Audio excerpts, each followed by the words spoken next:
It's August 23rd, 1989, and another remarkable event is about to be uncovered by Arion, Rebecca, and Olly, the Retrospectors. What do you call 500,000 Lithuanians, 400,000 Latvians, and 300,000 Estonians? If you answered, the largest demonstration ever staged in the Baltics, you are correct, for it was today in history in 1989 that citizens of those three nations joined hands in a chain that stretched 430 miles, one of the most memorable protests from the dying days of Soviet power. Yeah, a historian at the University of Tartu, Karel Pirame, told Estonian World that for the people who took part, it's one of the most memorable times of their lives. He said, while he didn't take part in the human chain himself, he can remember the day like 9/11. He said everyone knows where they were when it took place because it was this coming together of so many people, as you say. Estimates put it somewhere near 2 million, though the Soviet Union itself at the time said that it thought the figures were significantly lower than that. Regardless of exactly the numbers of people involved, and some estimates say it was 1/4 of the Baltic populace forming this continuous human chain, the statement was pretty clear, wasn't it? Which is, we don't want to be occupied and annexed by the USSR anymore.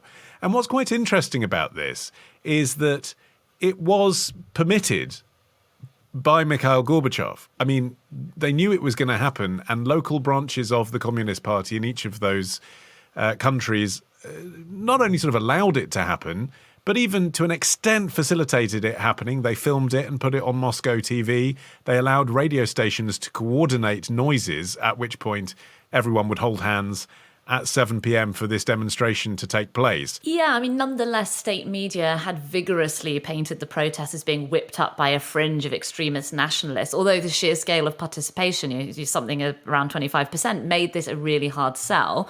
3 days after the Baltic Way human chain, the Soviet Central Committee issued a very ominous verdict. They said people should know the abyss into which they're being pushed by their nationalistic leaders. Should they achieve their goals, the possible consequences could be catastrophic to those nations. A question could arise as to their very existence. A great example of ominous Soviet speak. But there was never any follow-through. It was clear that the tide really had turned and they couldn't flex that muscle anymore. Yeah, it had actually been organised in order to draw the world's attention to the Molotov Ribbentrop Pact, which was also known as the Hitler-Stalin Pact, which was a treaty that had been signed 50 years prior on this day, 23rd of August, but in 1939, between the foreign ministers of the Soviet Union and Germany, Vyacheslav Molotov and Joachim von Ribbentrop, and it was this secret protocol that accompanied the Treaty of Non-Aggression between those two powers, dividing up Finland, Estonia, Latvia, Lithuania, Poland and Romania into the relative spheres of influence of those two powers. So, they were basically saying, well, you have those ones and we'll have these ones. But the subdivision of these places from one another was bound up in what ultimately led to, those crucial early moments in the Second World War where Nazi Germany invaded Poland and then the Soviet Union a year later invaded Estonia and Latvia. But this had been public knowledge across the West for a while. It had come out during the Nuremberg trials that this secret meeting between Hitler and Stalin had occurred. But Russia then had denied it. And again, sort of the momentum here is 1989, we're going to have to admit to this. And Gorbachev had admitted that this had happened. And so, yes, this was a sort of visual representation of saying, look what they've done to us. We're independent nations. We were carved up, against our wishes. And the groups that led this protest put out a statement saying that the Soviet Union, quote, infringed on the historical right of the Baltic nations to self-determination, presented ruthless ultimatums to the Baltic republics, occupied them with overwhelming military force, and under conditions of military occupation and heavy political terror. Yeah, it was only a week before that the USSR acknowledged the secret protocol even existed. But even so, their official line was, yeah, we did agree these would be the countries we control, but totally coincidentally, and not knowing about the secret protocol, those countries also then happened to voluntarily join the Federation of Soviet Republics in the exact way laid out in the secret protocol. And this really touches on why, for the pro-independence movements, there was no reasoning with the Soviet Central Power, because they didn't believe that they had ever been part of the Soviet Union at all. And therefore, although within the Soviet constitution there actually was a process for member states to secede, although, as you can probably imagine, nobody ever quite managed to do that.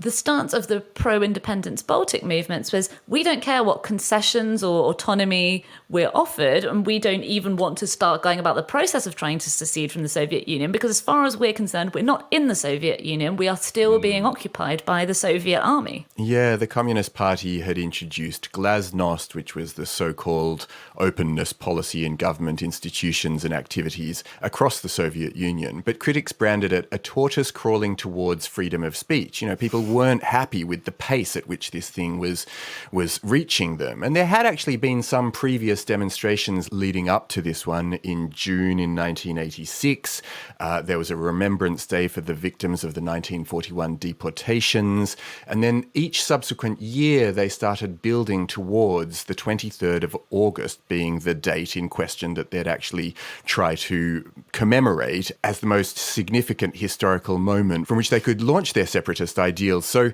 you know, you were sort of coming to this point with a growing enthusiasm and gradually a diminishing sense of state policing. But still, it took a lot of effort to organise this thing, not least because there was no internet to help them do it on the day. Yeah, so the chain was designed to stretch between the capitals of the three countries, hitting up Vilnius, Riga and Tallinn, and there were free buses organised to transport attendees along a local stretch of the route. Obviously, you don't want everyone gathering in the big towns and cities where they live. You need to get that countryside covered as well. And yeah, all done without smartphones or social media. Literally phones, notice boards, all the old-fashioned ways. And once everybody was in place, which was 7 p.m. local time, each person took the hands of their neighbours for a 15-minute period. There are some incredible aerial photos that were taken by the Latvian photojournalist Aivars Līpins, taken from a helicopter, so you can really see the scale of the event. As well as the obvious symbolic value, there are really good practical reasons to choose a human chain as a form of protest. For one thing, it's hard to break up. You know, you can't drive tanks and riot police into the middle of it because it's long and thin, and by its very nature it is pacifist. You're holding onto your neighbour's hands, you can't use your hands, therefore it's really hard for a despotic power to try and justify a violent response by trying to claim that the protesters started it when they are literally just holding hands. This wasn't the first time that a whole bunch of people had held hands for 15 minutes. There had been a protest in Germany in 1983 of 400,000 people holding hands to oppose US missiles being stationed there. And then in 1986, Hands Across America, where between 5 and 6.5 million Americans held hands for 15 minutes in a big human chain, which was raising money for anti-poverty. Although the Hands Across America chain was not continuous. So the Baltic Way chain became de facto the longest continuous human chain in recorded history. Yeah, I mean, all of this effort to do something that resonated internationally and that was overtly peaceful was for these reasons, that they were trying to get the attention of not only the Communist Party, but also, you know, the UN and other countries and the rest of the world. And on the 31st of August, the Baltic activists together issued a joint declaration to the Secretary-General of the United Nations claiming to be under threat of aggression and asking for some sort of international commission to be set up, to be sent out as well to monitor the situation. And the then US President, George H.W. Bush, and the Chancellor of West Germany, Helmut Kohl, urged the Soviet Union to show restraint and put into place some of these peaceful reforms that were being called for. And what happened was, after this rhetoric that you were talking about, Rebecca, actually the Communist Party blinked. Yeah, and ultimately in the summer of 1991, those three Baltic states all declared independence, and the USSR itself dissolved a few months later. But this had really been a key moment. You know, it was part of a wider movement across the Eastern Bloc known as the Revolutions of 1989. That's the year they peaked with the fall of the Berlin Wall and the official end to the Cold War. But it actually begun with student protests in Soviet Kazakhstan in 1986 and sort of snowballed from there. This wider Baltic-specific movement in the late 80s is sometimes called the Singing Revolution, partly because it began with a kind of spontaneous singing of patriotic songs at a music festival in Tallinn in 1986, but also because songs formed a huge part of the protest movement. They were a way of clinging to those national cultures that were seen as being under threat from the central Soviet government. Did you see, by the way, where the chain ended? I mean, we know it's in Vilnius, but specifically... No. So it ends on a tile in the Cathedral Square Plaza in Vilnius, Right. which has got some sort of ancient graffiti on it, basically, which says Stebuklas, which means miracle in Lithuanian. And this tile is known for its magical wish-granting properties.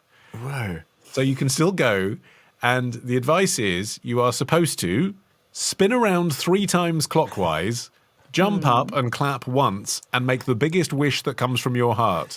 Given that the last time someone did that, it brought independence to 3 nations of Europe, Yeah. I'd feel like me wanting a new iPad just wouldn't be sufficient. No.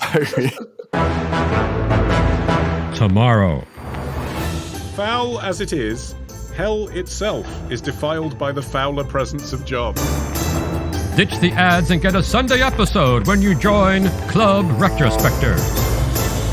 Patreon.com/Retrospectors.